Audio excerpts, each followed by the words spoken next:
Hey, good afternoon, everybody. My name is Deanne Ivy, and my colleague Emily Johnson and I are going to talk a little bit about some work we've been doing this semester, working with our first year experience instructors on a really cool and amazing project that we're so glad to be a part of. And I will go ahead and move on to the next slide. And we'll talk a little bit about ourselves and the work that we do at UT San Antonio. So I am the OER coordinator, and I administer and promote the Adoptive Free Textbook Faculty Grant Program. And we have saved and are saving students $8 million. We've awarded 97 grants to date. And I coordinate outreach to the campus partners in support of OER efforts. I'm also the social sciences librarian. And we are just getting started with our Pressbooks instance at UTSA. And I've been working to coordinate that, how we're going to provide support for faculty at UTSA with Pressbooks. And I'm Emily Johnson. I'm the scholarly communication librarian. So I help advise faculty, students, and staff on scholarly communication topics such as copyright, open access, publishing, and then I also help administer our repository, which we'll talk about later in the presentation. So we'll just kind of move on. And I wanted to talk a little bit about we wanted to talk a little bit about our university, just to kind of lay the foundation so that you kind of understand a little bit of where we're coming from with the work that we're doing with this project. UTSA is a university where students from all backgrounds can excel. It is an HSI. We're one of the original 189 universities designated as a Hispanic serving institution. We're committed to ending generations of discrimination and inequity. We position students from all backgrounds to excel. We are supporting the cultivation of Latino thought leaders, authenticating UTSA's mission to reflect, serve, and partner with San Antonio, a growing city that reflects the demographic future of the United States. We are enhancing UTSA's goal to be a model for student success, supporting efforts to recruit, retain, and graduate all students. We are committed to raising the institutional profile for scholarship contributions to support Hispanic students from entry to graduation. And some things that I really wanted to highlight about our university, I think that are critical to understanding this project that we're working on and just the university in general. UTSA is a 2020 recipient of the Seal of Excellencia, one of only 14 colleges and universities to receive this recognition. And we do share a commitment to institutionalizing practices that position Latino students, and by extension, all students, for bold futures, which is actually the name of one of the projects that we're working on this semester that we're going to talk about in this presentation. And one of the things I wanted to point out too, I think that really makes UTSA unique and this project, 52% of K through 12 students enrolled in Texas are Hispanic. However, Hispanics account for only 34% of enrollment at the state's four-year public universities. With an undergraduate enrollment that is majority Hispanic, UTSA is a model for what institutions in Texas and the US should look like to close the gaps in higher education. And just to talk a little bit about our student demographics, just to give you guys an idea. So we do have 34,000 students at UTSA, teetering on 35. The majority of those are undergraduates, 85%, master's 11, doctoral 3%, and post-bac 2%. And then to talk a little bit about, you can see our little graph over here in the bottom right, ethnicity, we are 57% Hispanic, 22% white, 8% Black, 5% Asian, 3% other, and then we also serve 3% international students. And then just to kind of build upon that a little bit, give you some demographics of our first year experience, our first year students, which are under the broad, the University College umbrella. So we have typically around 5,000 students every fall, brand new students that are entering UTSA. And the demographics are very similar to overall at UTSA. Our FYE students this year, 59% Hispanic, 20% white, 9% Black, 4% other, 2% international, and 6% Asian. And then one of the things that I also wanted to kind of highlight and point out to some of you may be aware of the student experience in the Research University study. It was a survey of around 28,000 undergrads conducted May through July of this year at 9 universities. And I just kind of wanted to highlight that 26% of those respondents, it's around 7,000, identified as first generation. So this is our demographic at UTSA. We have a large number of first gen students. First gen students are more likely than continuing generation students to experience financial hardships during the pandemic. I'm sure you guys are aware of that, but I just wanted to kind of point that out and really lay the groundwork for the rest of the presentation. And then compared to continuing generation students, first gen students were nearly twice as likely to be concerned about paying for their education in fall 2020. So with that, I will move down and turn it over to Emily. Sorry. There we go. Okay, sorry, I'm getting a lag on my screen. So very briefly, I just wanted to give you guys a sense of what's happening on the UTSA campus. You all are familiar with this. We are almost entirely online. Only 3% of our classes are meeting on campus. We, like many other institutions, are going fully online after Thanksgiving. Our workforce is almost entirely remote. Those classes that are on campus, the classroom capacity is reduced down to 25%. Face masks required. Almost every event is happening virtual. And campus residents, we don't have really traditional dorms, but we do have on-campus housing, and they're living in what they're calling family units, and they are discouraging them from gathering outside those family units. So all that to say, it's a very, can be a very kind of isolating, very online, very different experience for our first year students, as all first year students coming in to the university right now. Okay, so I'm gonna talk a little bit about the conversations with our FYE instructors.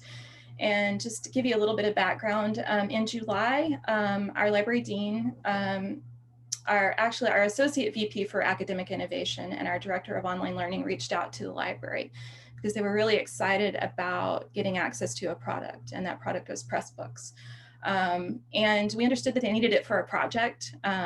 What we didn't learn until a little bit later on in the summer, in August, is that they were going to be using it for the first year experience, for the first year classes, and also for student groups. And so it was going to be a very large scale project. So we're really excited about that.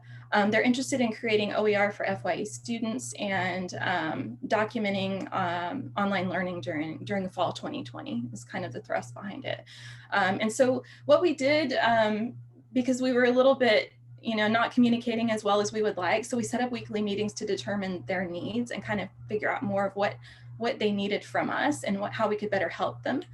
In those conversations, we found out that they actually needed access to an archive. So that was exciting because we were able to promote that to them and demonstrate the different ways it could help them with this project.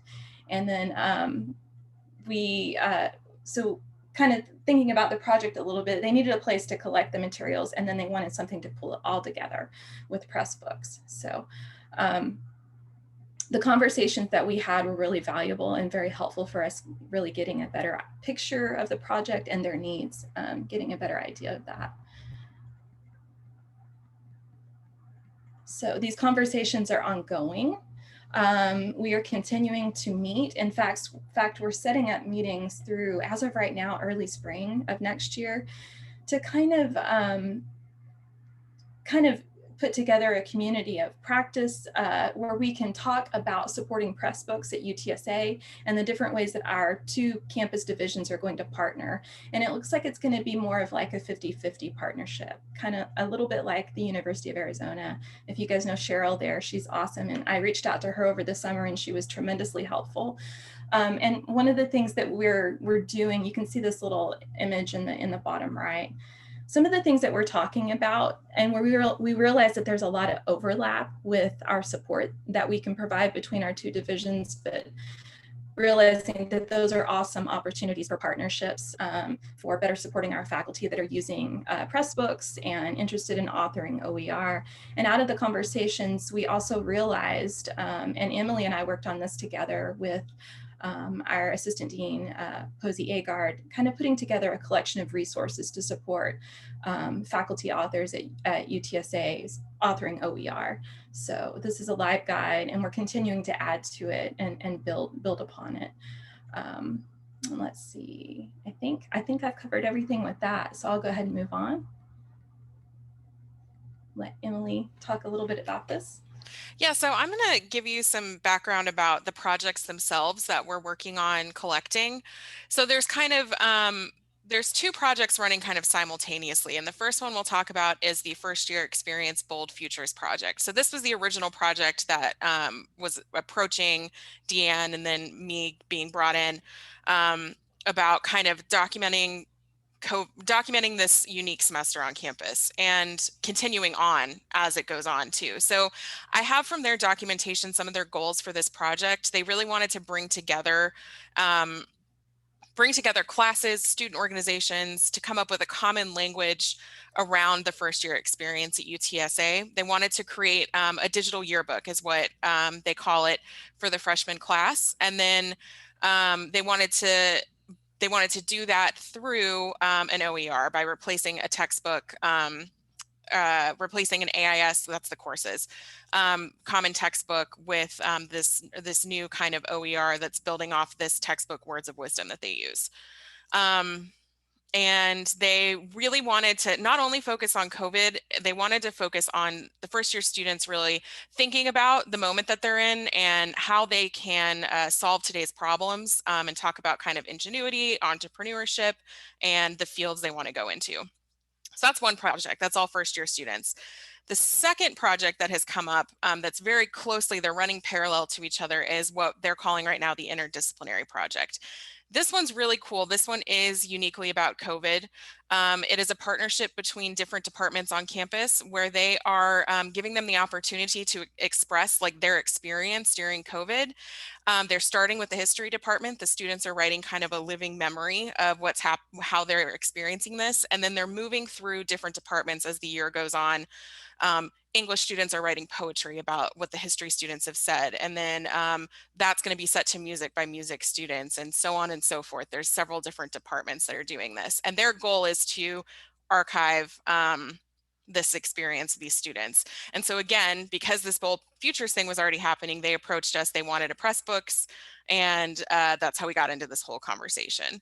So I believe if you scroll down, I'm not going to read this whole list to you, but this is just a list of the partners that are being brought in on this first year experience project. So as you can see, it's very large. It spans coursework and student life. Which I would say would be one of the challenges that we're facing is figuring out actually the scope of this project. And we're very focused on our part of it. But we forget sometimes that this is an entire campus-wide project that is happening. So that's our Roadrunner, by the way. He's very cute, so I wanted to share it. So yeah, if you don't mind scrolling down. Okay, so I wanted to give you some examples of the questions that these students are being asked to answer through the project. Some things that they're reflecting on are how they can make a difference in the world today. What is their field looking like after college? What will UTSA be like in 10, 20 years? How well-being during COVID and this moment, and then how do we kind of build harmony and bring together people during this kind of moment of division that we're in. And this is just, we have a couple examples scattered throughout. This is an example of one of the student projects that's been submitted, so you can see highly creative. And this screenshot here is a screenshot of the Padlet, which is a tool that our teaching and learning group is using to gather the interdisciplinary projects. So you can see they've got it broken out by department, and so you can kind of see the progression of it. So this is where the students are submitting their work, is to this Padlet. So you can see the connection between the history project moving into the English project. And then this is an example of a Bold Futures Padlet that was created that we're going to talk about this in a second, but it caused a lot of copyright headaches. So here's an example of what we're talking about, and that'll take us into the next section about the Runner Research Press. So as Deanne said, what we really figured out that they needed was an archive, and we luckily had just launched our repository on campus. We didn't have one previously, and our special collections at the moment had no digital storage space left. So that is why we are in the Runner Research Press. The thing that we immediately realized was that gathering copyright permissions from all of these students was going to be a huge logistical challenge, and it was also going to require a lot of copyright education. So they have a Spark page that we've put together with a lot of the education from the library that's necessary, and then also a link to a Microsoft form where they can then enter in their information and give us permission. Here's an example of the Spark page. So that was what we spent a lot of time working on, and what very quickly we realized was going to take a lot of setup. So if you don't mind exiting out of that, Deanne, so I can make sure I hit all my, yes. So logistics was the big thing with getting this archive up and running that required setting up the community, setting up permissions, getting copyright permission, and that is an ongoing thing. The other thing we're realizing is communicating with freshmen can be challenging. They don't quite sit in front of their email the same way we do all day. So when there is a copyright question, it can be hard to get a hold of them. We're having to work with the instructors on that. And then also there's some metadata things that we on our end are having to do as far as connecting these interdisciplinary projects that we didn't anticipate. So there's a lot going on with that archive. I could talk all day about it. But just so you know, that is the first step, is we are getting every single student submission into the Runner Research Press, and then moving forward from there. So I'll hand it back over to Deanne. Yeah, thanks, Emily. Yeah, and it really is, I expect that this project, we're going to be doing it every semester with a new group of students. And so it's going to continue to evolve. So, you know, if you see us in the future, Open Ed, we're giving an update on what's going on with it, because this really is our first semester launching the repository, and the first semester that will provide access to Pressbooks to our faculty at UTSA. So we're going to have a lot more to report. So we are actually, this week and next week, we are in the process of customizing our Pressbooks page, and it's actually probably going to look a little bit different from this. I've done a little bit of very minimal styling that I could do, but our web designers are working on getting that going for us. So we should have it turned on about mid-November for our faculty to have access through the single sign-on. So I don't have quite as much to report with Pressbooks, but I can say that we can talk a little bit about some of the things that I think we'll be facing with integrating the material that we've collected into Pressbooks. Some of the questions that I have in particular for the instructors that I think they may know, you know, they may have some of these answers for us, but it's, again, it's this continuing those conversations with them to try and, you know, figure out their vision for the project and ultimately what they want that to be.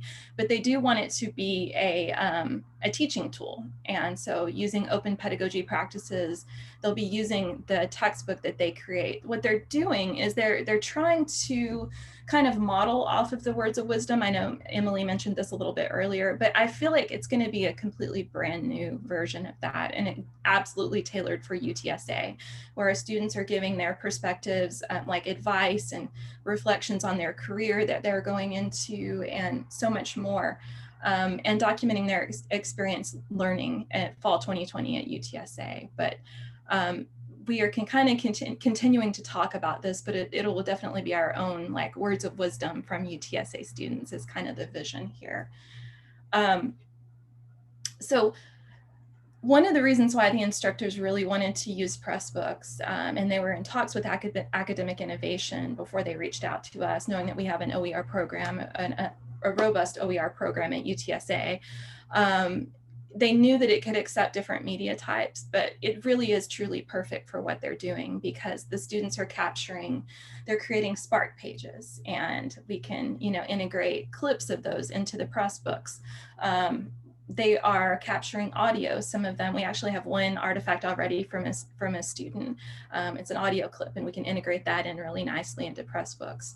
I think one of the things I was kind of playing around a little bit in our Pressbooks instance over the weekend, and kind of putting together like a vision what that's going to look like. And it was so exciting to actually see some of the pieces coming together. So all the work that Emily has done with the logistics of getting those artifacts into the repository, and just simply the fact that we have them there, you know, they're accessible, and they're amazing to hear the students' voices and how they feel about, you know, learning online at UTSA this semester. It really was eye-opening when I took a peek at what they had submitted so far. We're continuing to collect that, but it's truly amazing to hear and see. So on the screen, I know this is hard to see, but I had kind of started putting together very simple press books, just kind of playing around a little bit with the features this weekend. But I think we're going to need to think a little bit about how we're going to insert some of those Spark pages. I think thinking about that and what we want that to look like. And of course, just the sheer volume of material that we have. I know the instructors are going to be going through and kind of selecting the exemplary projects that they really want to showcase in the press book. So it'll be a matter of kind of figuring that out. And but it's amazing that we've been able to collect those so they can look through them and, you know, pick the ones that work best. So this is, I mentioned earlier, so there are 3 different categories they're covering with the FYE project. They're reflections. So this is one example. And this was actually a snippet from a Spark page that a student submitted into Runner Research Press. And I, you know, kind of thinking about visualizing what this is going to look like, how they want to structure it. But I was thinking maybe they want to have like the student reflections in one section, and then they're giving advice. And so, you know, for the future students that they can then use for their future assignments in coming semesters. And I don't want to go through these too quickly because they're really gems. And then they're giving, kind of talking a little bit about their career and how it's being affected by the pandemic. And this is really interesting to just to hear their perspectives and capture that. And then we are at 2:22 already. And so we wanted to share with you guys some of the key takeaways that we think are going to be helpful. I mean, some things that maybe some of you guys are already doing, but if you're not, some things that you can maybe consider or think about. I think, you know, when Emily and I were preparing this presentation, the word communicate kept coming up because we realized that, you know, if we hadn't known about the project, if they hadn't reached out to us and said, hey, we have a need, we want to partner with you guys, and then we wouldn't have learned that maybe they needed a repository to actually deposit these artifacts. That was something that I think was really crucial, and it continues to be crucial throughout this project, that we maintain that communication. And really have a full understanding of what their goals are and what they want to do. So those are ongoing. I think the other main takeaway for me that I want to share is that I think I was prepared that this was going to be logistically complicated as far as copyright and permissions went. I don't think that the other members of the project team were necessarily. And so continuing to be kind of almost that Debbie Downer voice that was like, this is great, but we have to think about permissions, was very important. And it took a lot longer. The logistics were more complicated than I think we expected. And then we also wanted to mention UTSA, the past eight or however many months this has been going on, has really invested in our digital infrastructure, and we have a lot of really cool tools. So definitely take advantage of that if you are in that situation and you can see that there are some exciting tools that might be coming online. We got to learn several new tools already through this project, including Spark, which we're using for our presentation. So I think, and communication, yeah, but I think we're at time, so I guess we'll leave that there for you. Our contact information is on the page, but we really, if you have any questions, we'll be hanging around, and thank you very much for your time. We really appreciate it. Yeah. All right, thank you so much. If you have any questions, certainly type them in the chat. I am going to stop the recording.